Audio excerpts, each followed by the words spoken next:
தாவேகா தனித்துதான் போட்டி என்பது அறிவித்த மறுநாளே அதில் பலரும் போட்டியிலிருந்து விலகுவதாக அறிவித்துள்ளனர். தனித்து போட்டியிடும் போது தேர்தலுக்கான செலவு அதிகரிக்கும். அதேபோல் கூட்டணி கட்சிகளின் ஆதரவு இன்றி களமிறங்குவது பெரும் சவாலாக இருக்கும்.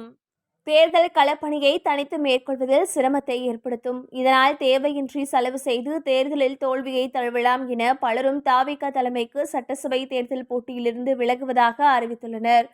குறிப்பாக தேர்தல் செலவுகளுக்காக வேட்பாளர்கள் சுமார் 2 கோடி வரை வைத்திருக்க வேண்டும். அதிலும் சீட் பெறுவதற்கு முன்பாக 1 கோடியை வைத்திருக்க வேண்டும் என்று கட்சி சொல்கிறது.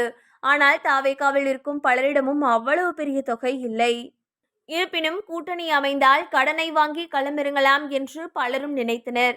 ஆனால் தற்போது தாவேகா கூட்டணி இல்லை என்று அறிவித்துள்ளதால் பலரும் ரிஸ்க் எடுக்க விரும்பவில்லை. இதனால் அவர்கள் போட்டியில் இருந்து விலகுவதாக கட்சி தலைமையிடம் அறிவித்துள்ளனர்.